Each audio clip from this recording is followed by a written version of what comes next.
Hello everyone, welcome back to my channel. तो आज की वीडियो मैं बहुत टाइम बाद बना रही हूँ एक नए सब्जेक्ट के ऊपर जिसका नाम है नर्सिंग फाउंडेशन। तो ये one of the most important subject है एंड कंपलसरी भी है। तो ये है specially for the second semester. यहाँ पर फर्स्ट सेमेस्टर डाला हुआ है। बुक है ये जो फर्स्ट सेमेस्टर में पढ़ते हैं, पर जो इसका एग्ज़ाम है वो सेकंड सेमेस्टर में होता है। अगर आप सेकंड सेमेस्टर में हो, बीएससी नर्सिंग स्टूडेंट हो और सेकंड सेमेस्टर, तो इसका एग्ज़ाम है जो वो सेकंड सेमेस्टर में होगा। तो ये दो पार्ट्स में आती है बुक। एक तो फर्स्ट पार्ट ये रहा और सेकंड भी मेरे पास यहाँ पर है, जैसे आप देख रहे हैं नर्सिंग फाउंडेशन वाला। तो ये दोनों मेरे पास हैं हमारे सब्जेक्ट्स। तो स्टडी को स्टार्ट करते हैं, लेट्स स्टार्ट और पढ़ना स्टार्ट करते हैं। ये जो बुक्स हैं आप देख सकते हैं, ठीक है। ये सेकंड बुक है जो कि सेमेस्टर सेकंड लिखा हुआ है, सेकंड पार्ट है, और ये जो है फर्स्ट पार्ट है। बट जो इसका एग्ज़ाम है वो फर्स्ट सेमेस्टर में नहीं, सेकंड सेमेस्टर में ही होगा। तो ये दो बुक्स बहुत इंपॉर्टेंट है। नर्सिंग फाउंडेशन जो one of the most important and compulsory subject है सेकंड सेमेस्टर के लिए, ठीक है। तो ये क्या आता है, किसी भी सब्जेक्ट और कोई सब्जेक्ट के साथ कंबाइन नहीं रहता है। ये जो है सिंगल सब्जेक्ट होता है जिसका पेपर आपको आता है, ठीक है। तो हम स्टार्ट करेंगे फर्स्ट यूनिट के साथ। सबसे पहले मैं आपको इंडेक्स दिखाती हूँ। ये पूरा इंडेक्स है। ये है हमारा फर्स्ट चैप्टर, फर्स्ट यूनिट, जिसका नाम है introduction to health and illness. तो इसमें हम पढ़ेंगे इंट्रोडक्शन टू हेल्थ क्या होती है, उसकी इंट्रोडक्शन, उसके बाद उसकी डेफिनेशन हेल्थ की, उसके बाद कंसेप्ट ऑफ हेल्थ, हेल्थ के dimensions, determinants of the health, Maslow जो अपनी नीड्स है, मैस्लो थ्योरी है। It's one of the most important जो हमारी थ्योरी है, आपको ज़रूर से ये कवर करनी है। इलनेस और वेलनेस का क्वेंटिनम मॉडल पढ़ेंगे। और भी मॉडल है, जैसे model of health and illness, जिसमें आता है health belief model, health promotion model, holistic health model, ये सारे मॉडल आते हैं इसमें। उसके बाद जो फैक्टर इन्फ्लुएंसिंग हेल्थ, जो फैक्टर क्या करते हैं हेल्थ को प्रमोट, इन्फ्लुएंसिंग मीनिंग क्या, प्रमोट करते हैं हेल्थ को, इन्फ्लुएंस करते हैं, ठीक है। कॉजेज ऑफ डेवलपिंग इलनेस, क्या क्या कारण, क्यों इलनेस है जो हमें डेवलप होती है, क्या कारण है उसका। रिस्क फैक्टर क्या क्या होते हैं, मतलब कॉजेज क्या, रिस्क फैक्टर, वो सभी पढ़ेंगे। इलनेस के बारे में पढ़ेंगे। इलनेस बिहेवियर क्या होता है इलनेस, वो पढ़ेंगे। Impact of illness on patient, अगर कोई इल हो जाता है पेशेंट के ऊपर और उसके फैमिली के ऊपर क्या इम्पैक्ट रहता है, वो पढ़ेंगे। फैक्टर कॉजिंग स्ट्रेस, तो हॉस्पिटल में स्ट्रेस जो रहता है वो कौन से फैक्टर वो स्ट्रेस को कॉज करते हैं। ये हमारा फर्स्ट यूनिट है, हमारे फर्स्ट पार्ट नर्सिंग फाउंडेशन का। तो सेकेंड पार्ट भी हम ऐसे ही धीरे धीरे सभी कवर करेंगे दोनों बुक्स को। तो यस, अगर आप मेरे चैनल पे आए हैं तो आपको ज़रूर से ये सभी फॉलो करने हैं ताकि आप अच्छे मार्क्स स्कोर कीजिए। यहाँ पर multiple choice question, fill in the blanks, true false, important question, ये सब दिए रखे हैं बुक में। अगर आपको चाहिए बुक का name and everything, you have to comment down, ठीक है। तो ये स्टार्ट करते हैं। ये सभी जो मैंने टॉपिक बोले ये सभी वही टॉपिक है। तो हम स्टार्ट करेंगे अपने फर्स्ट पेज से, इंट्रोडक्शन टू हेल्थ। तो फर्स्ट ऑफ ऑल इंट्रोडक्शन दी गई है, health has been declare as a fundamental human right. Health को क्या बताया गया है, फंडामेंटल ह्यूमन राइट है, ठीक है, सभी का, without any discrimination, caste, racism, सभी का जो फंडामेंटल राइट है, सभी को हेल्थ चाहिए। Government all over the world are starving to expand and improve their healthcare service with enormous progress in medical science. तो गवर्नमेंट्स जितनी भी वर्ल्ड की, सभी ऑल ओवर द वर्ल्ड, सभी वर्ल्ड की गवर्नमेंट क्या कर रहे हैं, एक्सपेंड कर रहे हैं, जैसे अपनी पॉलिसीज़ को एक्सपेंड, सर्विस को इम्प्रूव कर रहे हैं, हेल्थ केयर सर्विस को विद इनॉमरस प्रोग्रेस, उसमें बहुत बड़े लेवल पर प्रोग्रेस हो रहा है। मेडिकल साइंस में, अगर मेडिकल साइंस में प्रोग्रेस होगा तो हेल्थ प्रमोट होगी। Health service not only vary from country to country but also in the same country in rural and urban area. Health service vary करती हैं कंट्री टू कंट्री, हर एक country की, America की different health service रहेंगी, India की different, Australia की different, सभी countries की अपनी डिफरेंट हेल्थ सर्विस रहती हैं। But also in the same country like India, अगर हम सेम कंट्री में देखें तो उनमें जो रूरल एरिया, जैसे village area, urban area, cities, और विलेज और सिटीज़ की हेल्थ सर्विस भी डिफरेंट रहती हैं, ठीक है। और उसके बाद health is an ideal state of physical and mental wellbeing. Health क्या है, एक आइडियल स्टेट है, ठीक है, बैलेंस्ड स्टेट है, physical and mental being. Physically भी हम वेलबींग होने चाहिए, मेंटली भी हम वेलबींग होनी चाहिए अगर हमने कंप्लीट हेल्थ एक्वायर करनी है। ट्रेडिशनली, अगर हम ट्रेडिशनली देखें तो अपनी हिस्ट्री में देखें, health has been defined as the presence और एब्सेंस ऑफ डिसीज, ठीक है। तो अगर हम पीछे देखें मुड़कर तो हेल्थ हमको क्या बोला जाता था, प्रेजेंस और एब्सेंस ऑफ डिजीज। इसमें डिसीज प्रेजेंट रहती थी या फिर एब्सेंट रहती थी। Health is a condition of being sound by body. Health क्या है, एक ऐसी कंडीशन है जब हम क्या करें, being sound by body. Being sound का मतलब क्या हो, वेल बीइंग हो, बॉडी भी, माइंड भी, हमारी सोल भी, all the aspects are well, ठीक है, तब हमारी हेल्थ बोली जाती थी। Nurses need to clarify their understanding of health and wellness. तो जो नर्सेज हैं उन्हें क्या है, ज़रूरत है क्लैरिफाई करना, अंडरस्टैंड करना हेल्थ एंड वेलनेस को। हेल्थ क्या होता है और वेलनेस क्या होता है, ये दोनों चीज़ को क्या होती हैं अंडरस्टैंड करना बहुत ही ज़्यादा कंपल्सरी है नर्सेज के लिए।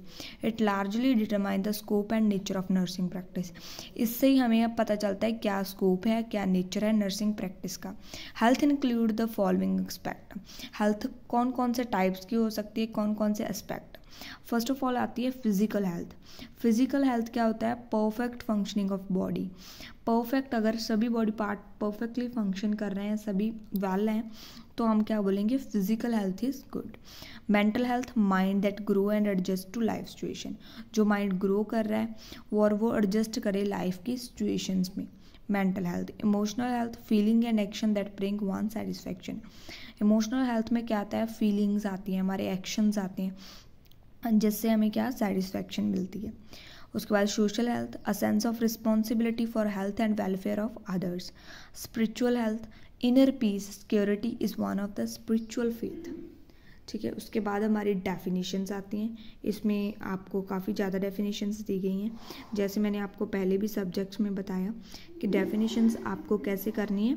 आपको कोई भी डेफिनेशन करनी है एग्जैक्ट ऐसे ही जो दी गई हैं और उसके ईयर करना है, और उसके साथ ही साथ कौन सी जो है हमारी ऑर्गेनाइजेशन ने दी है, किसने डेफिनेशन दी है, उसका नेम भी आपको, ऑथर का या कोई ऑर्गेनाइजेशन का, ठीक है, वो सभी आपको इसमें राइट करनी है। ये सभी डेफिनेशंस हैं जो आपको अच्छी लगती है, 2 से 3 डेफिनेशन आप कर सकते हैं, ठीक है।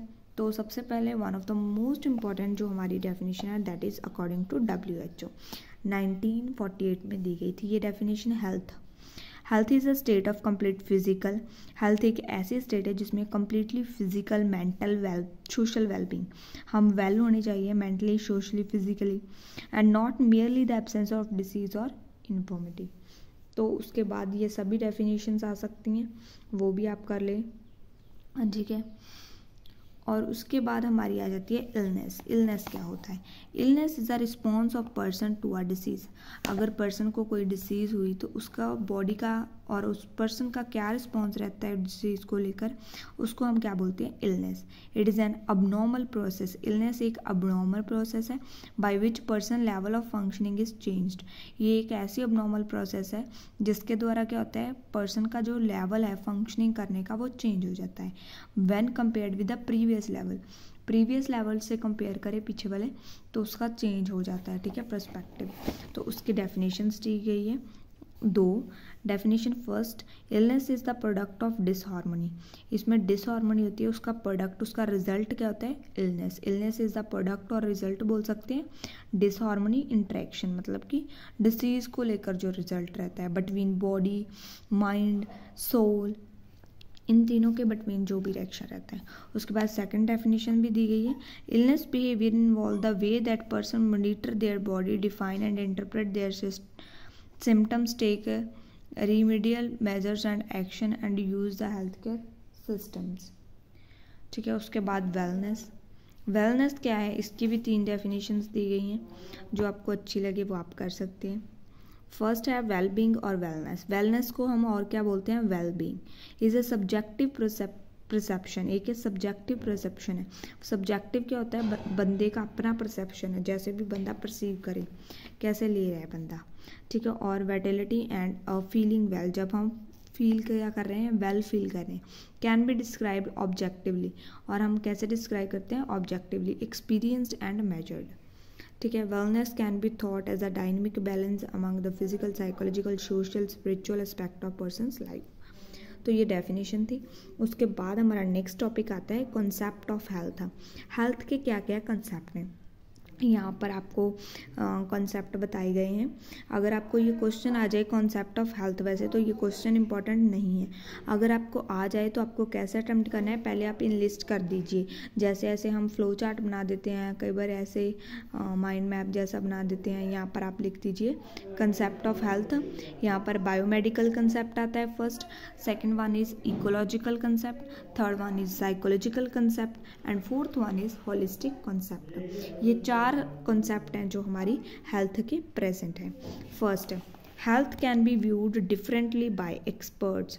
हेल्थ क्या है, डिफरेंटली व्यू किया जाता है by experts according to their own area of interest. ठीक है। The concept of health have been changing with newer discovery.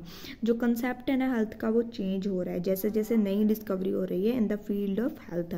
Some of the concept of health are discuss below. जैसे first concept क्या है, biomedical concept. The concept stressed on germ theory. Biomedical जो concept है वो किस theory पर ज़्यादा focus करता है, जर्म थ्योरी पर। ठीक है। एग्जाम्पल, इसकी एग्जाम्पल है जैसे डिसीज और इल हेल्थ। जैसे जब हमारी डिसीज़ हो जाती है, इल होते हैं हम, तब हमारी health due to the disease causing germs. वो क्यों होता है, क्योंकि डिसीज़ कॉजिंग जर्म्स के कारण, इसीलिए इसका नाम है germ theory. The individual is healthy only. Individual कब हेल्थी होगा, इफ़ ही और she is free from disease. अगर वो क्या हो, कोई बॉय है, गर्ल है, कोई भी है, आदमी औरत है, कोई भी है, अगर वो फ्री हो, किससे फ्री हो, डिसीज से। अगर उन्हें कोई भी डिसीज नहीं है तो इंडिविजुअल क्या है, हेल्थी है according to the germ theory. But this concept is rejected. But ये कंसेप्ट को भी रिजेक्ट किया गया है because it fail to explain that many disease of health problem arise not only to disease causing organism but other factor prevalent in the environment such as malnutrition. क्यों इसे reject किया गया है, क्योंकि ये एक थ्योरी नहीं explain कर पाई। क्या नहीं एक्सप्लेन कर पाई, क्योंकि जो डिसीज़ होती है या फिर कोई हेल्थ प्रॉब्लम होती है वो ओनली जो जर्म्स के कारण, और हम बोल दे डिसीज़ कॉजिंग माइक्रो ऑर्गेनिजम्स के कारण वो नहीं होती कोई भी डिसीज़। कुछ और फैक्टर कारण भी हमें डिसीज़ हो सकती है, जैसे माल nutrition.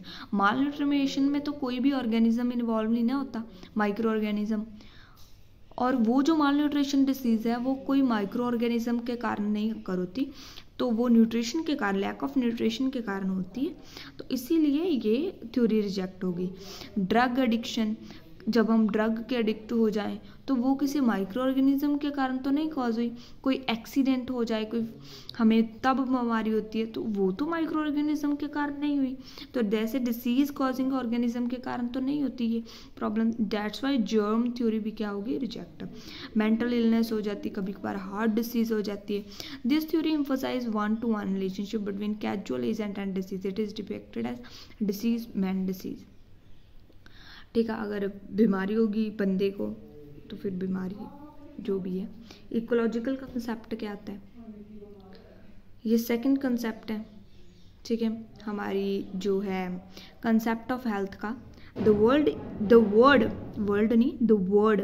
Word ecology come from Greek word oikos. Oikos का मीनिंग क्या है, हाउस। इकोलॉजी क्या है, ओकोइस, जिसका मीनिंग क्या है, house. Ecologist consider that relationship between men's environment and health.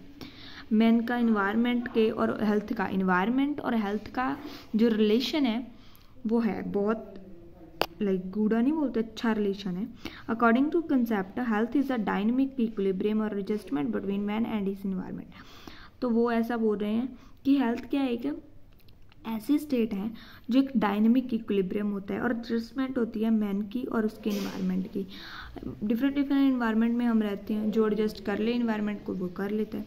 In this agent and the human host can be consider the pans of the balance and environment the fulcrum. जैसे यहाँ पर आपको देख सकते हैं एजेंट और होस्ट, और कब एजेंट और होस्ट बैलेंस होंगे, इन्वायरमेंट। ठीक है। Health is a state of equilibrium between agent. Health क्या है, एक स्टेट ऑफ इक्विलिब्रियम है एजेंट एंड होस्ट के When the balance is distributed, ill health result. For example, water pollution lead to many waterborne disease. ठीक है. उसके बाद psychological concept, it relates to the mental wellbeing. Psychological concept किसको relate करता है? Mental बंदा कैसा है, मेंटल उसका मेंटल स्टेट क्या है. Physical health and psychological wellbeing are interrelated. अगर हमारी फिजिकल हेल्थ अच्छी होगी, मेंटल हेल्थ भी अच्छी होगी. उसके बाद जो है फिजिकल हेल्थ हमारी साइकोलॉजिकल हेल्थ के साथ रिलेट करती है. फिजिकली हम अच्छे होंगे, ठीक है, स्वस्थ होंगे, तो साइकोलॉजिकली भी हम स्वस्थ होंगे. A sound mind. जो साउंड माइंड क्या होता है? एक अच्छा माइंड, शांत, peaceful in a sound body. जैसे हम बोल नहीं देते तंदुरुस्त, ठीक है, healthy mind in a healthy body. Sound को हम हेल्थी माइंड भी लिख सकते हैं. Is a very common saying. बहुत लोग कॉमनली बोलते हैं कि हेल्थी माइंड होगा तो हेल्थी आपकी बॉडी होगी. Individuals relationship with fellow many participate the onset of psycho social disorder such as peptic ulcers. Health is not only a biomedical phenomena ही नहीं है. Health is affected by political, environmental, behaviour, lifestyle. सभी चीज़ें health को, जैसे political हो गया, environmental हो गया, बिहेवियर हो गया, लाइफस्टाइल हो गया, कल्चर हो गया, इकोनॉमिकली हमारे फाइनेंशियली कंडीशंस हो गए, सभी हमारी हेल्थ को क्या करते हैं? इफेक्ट करते हैं. Drug abuse, malnutrition, chronic disease, population explosion etcetera are the health problem which can not be solve by biomedical concept. जो हमारा बायोमेडिकल कॉन्सेप्ट था उसके साथ जो ये सभी हमारी प्रॉब्लम्स हैं, हेल्थ की प्रॉब्लम्स, वो नहीं सॉल्व हो सकती, हमें भी पता है. These are rooted in men's psychosocial factor के अंदर ही ये आती है. अगर हमारा माइंड अच्छा होगा तो हम इनके साथ अच्छे से टैकल कर सकते हैं. Which should be tackle psychosocially, हम इसे टैकल कर सकते हैं. So health both biomedical and psychosocial phenomena. Biomedical तो है ही, उसके साथ साइकोसोशल फाइनोमिना भी है हेल्थ. यही ये कॉन्सेप्ट बताना चाहता था. उसके बाद हॉलिस्टिक कंसेप्ट आता है हमारे पास. हॉलिस्टिक कंसेप्ट क्या बोलता है? This concept hold the individual's health is one whole having sound mind in a sound body. तो ये कंसेप्ट क्या होल्ड करता है कि जो इंडिविजुअल की हेल्थ है वो क्या है? एक पूरी की पूरी एक अच्छा हेल्थी माइंड होता है जो कि एक हेल्थी बॉडी में रहता है. इन अ हेल्थी फैमिली, उसकी साउंड फैमिली होनी चाहिए, मतलब हेल्थी फैमिली होनी चाहिए. Society and in a sound environment, healthy environment होना चाहिए, हेल्थी सोसाइटी होनी चाहिए. All the sector in the society, जैसे एग्रीकल्चर हो गया, एनिमल हस्बेंड्री हो गया. एनिमल हस्बेंड्री पता है क्या होता है? पशु पालना, पशु पालते हैं ना, उसे बोलते हैं, ठीक है. उसके बाद इंडस्ट्री, एजुकेशन, सब में हमें क्या चाहिए? एक हेल्थी जो भी इन्वायरमेंट, बॉडी, माइंड सभी चाहिए, ठीक है. Housing, public work department, communication and political system है इन्फ्लुएंस, ये सभी हमें इन्फ्लुएंस करते हैं हमारी हेल्थ को. According to this concept health, अगर हम पूरा समराइज करके देखें, होलिस्टिक कंसेप्ट क्या बोलता है? Health is viewed as multi dimensional process. ये एक मल्टी डायमेंशनल, बहुत ही ज़्यादा इसके एस्पेक्ट्स रहते हैं हेल्थ के. प्रोसेस है involving the wellbeing of the whole person in the context of the bio psycho social and psychological environment. एक साइकोलॉजिकल अच्छा environment, bio medical environment, psycho social environment अच्छा होना चाहिए. तो बंदे की पूरा बिहेवियर, उसकी हेल्थ, ये सभी डायमेंशंस अच्छे होंगे तो उसकी हेल्थ एट द लास्ट अच्छी होगी. उसके बाद हम हेल्थ डायमेंशंस के बारे में पढ़ेंगे कि हेल्थ के कितने डायमेंशन होते हैं. ऐसे फ्लो चार्ट में आप एग्ज़ाम में अच्छा इंप्रेशन डालने के लिए कर सकते हैं ऐसी चीज़ें, जिसके साथ लेंथ तो बनेगी, उसके साथ ही साथ आप अच्छा एक एग्जामिनर पर इंप्रेशन डालेंगे, जिससे एग्जामिनर को ओवरव्यू मिल जाएगा कि आपको ये सभी आते हैं पॉइंट जो कि आपने पहले ही कवर कर दिए, ठीक है. ऐसे आप कुछ राइट कर सकते हैं एग्जाम में. और नेक्स्ट वीडियो में हम ये वाला टॉपिक पढ़ने वाले हैं. Till then bye bye. और मैं जल्दी से ये वीडियो को ख़त्म करती हूँ और कोशिश करेंगे जल्दी से जल्दी ये चैप्टर ख़त्म करें, बिकॉज हमारे पास 17 यूनिट इस बुक में है. पार्ट फर्स्ट में हमारे पास 17 यूनिट है और उसके बाद पार्ट सेकंड में भी हमारे पास क्या है? टोटल 17 यूनिट है. फर्स्ट और सेकेंड पार्ट दोनों में 17 यूनिट है. और one of the most important ये जो सब्जेक्ट है, तो दैट्स वाई मैं फोकस करूँगी जल्दी से आपको फिनिश कराऊँ और हम आगे पढ़ें. और अच्छा लगा था वीडियो को क्या करें? शेयर करेंगे अपने फ्रेंड्स के साथ ताकि उसको भी कुछ हेल्प मिल सके पढ़ाई के मामले में. और लाइक तो करना है तो कर दीजिएगा, अच्छी लगी तो. Till then bye bye. I will see you in another video. Bye bye everyone. Bye बच्चों.